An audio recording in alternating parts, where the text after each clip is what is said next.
पूरा करने के लिए उसको उसने अपने आप को क्रूसित होने के लिए उसने अपने आप को त्याग दिया, उसने अपने आप को दे दिया।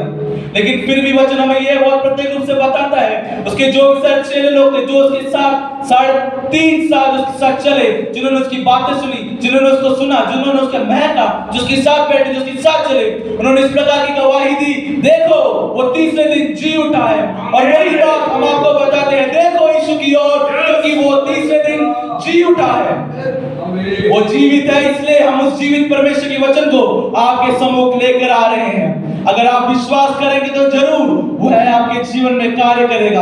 आपके अभी की परिस्थिति कैसी भी क्यों ना हो, बड़ी हो, छोटी हो, ऊबड़ खाबड़ हो, सीधी हो, हर एक अवस्थाओं में, हर एक परिस्थितियों में एक समान, बिना डरे, बिना निडरे, बिना हटे कार्य करने वाला एक ही परमेश्वर है, प्रभु यीशु मसीह। आमीन। लेकिन वहीं तक हम देखते नहीं कि वह उसकी कहानी वहां तक ही खत्म नहीं हुई। वह तीसरे दिन जी उठा, 40 दिन वह इस धरती पे रहा और उसने इस प्रकार बोला कि मैं अभी अपने पिता के पास और अपने स्वर्गीय स्थानों में जा रहा हूँ, लेकिन जब मैं दूसरी बार आऊंगा, जो मुझ में विश्वास करेंगे मैं उनको अपने साथ लेकर जाऊंगा। हे मेरे भाइयों, हे मेरे दोस्तों, हे मेरे बहनों, माताओं, मृत्यु हमारे जीवन में इसलिए आई क्योंकि पाप की अवस्था हमारे जीवन के अंदर थी।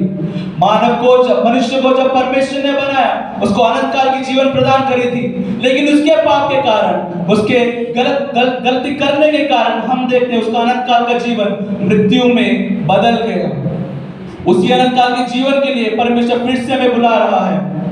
आज की सुबह या फिर इस दोपहर के समय अगर आपके जीवन में कोई भी पाप है, अगर आपके जीवन के अंदर कोई भी ऐसी चिंता है जो आपको डटोर रही है, मानसिक हो, शारीरिक हो, जो भी हो, प्रभु यीशु मसीह आपको चंगा कर सकता है।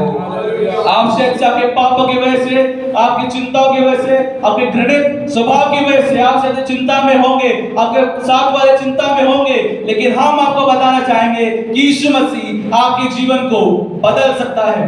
उसने हमारे जीवन को बदला, वह आपके जीवन को भी बदल सकता है। प्रभु यीशु मसीह के बारे में प्रचार करने के लिए हमें पैसा, दौलत कुछ नहीं मिल रहा, लेकिन सिर्फ और सिर्फ एक ऐसा अवसर हम आपको दे रहे हैं कि आप भी हमारे समान रक्षा प्राप्त कर सके।